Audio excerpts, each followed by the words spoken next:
I have a dream that one day this nation will rise up and live out the true meaning of its creed.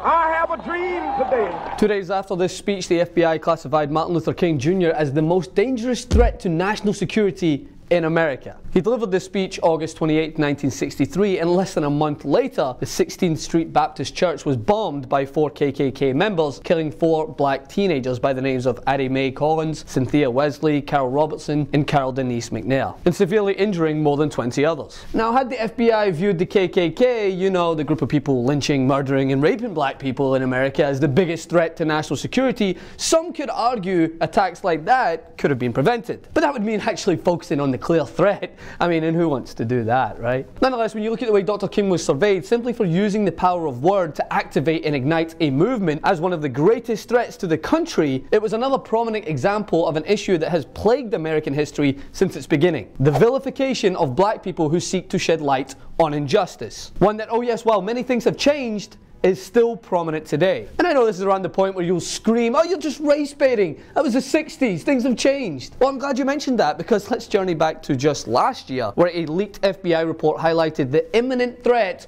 of black identity extremists as a national security threat, deeming this non-existent group as a violent threat, asserting that black activists who have grievances about racialized police violence and inequities in the criminal justice system have spurred a violent movement against law enforcement officers.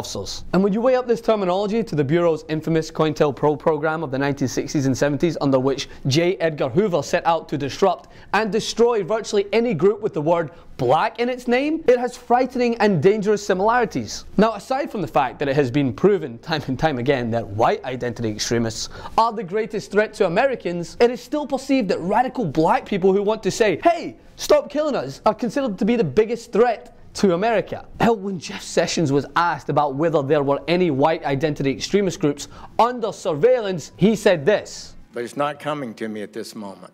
But the similarities are not just the way Dr. King was classified by the Bureau, but in the media, in popular culture. As James Baldwin put it so perfectly, any white man in the world says, give me liberty or give me death, the entire white world applauds. When a black man says exactly the same thing, word for word, he is judged a criminal and treated like one, and everything possible is done to make an example of this bad nigger so there won't be any more like him. So taking a journey back again to the 60s, inspired by Dr. King, Muhammad Ali, at the height of his career, said he was a conscientious objector and refused to be drafted into the Vietnam War. He was arrested, his title was immediately stripped and his boxing license revoked. A year later, in 1968, John Carlos and Tommy Smith raised their fists in protest, with Australian Peter Norman wearing an OPHR badge in solidarity with Smith and Carlos at the Olympic Games in Mexico, after which both Smith and Carlos were expelled from the Games and lambasted as agitators, traitors, and infamously black-skinned stormtroopers by Brent Musburger, who, by the way, has never apologized for those remarks. And now, in 2018, let me think,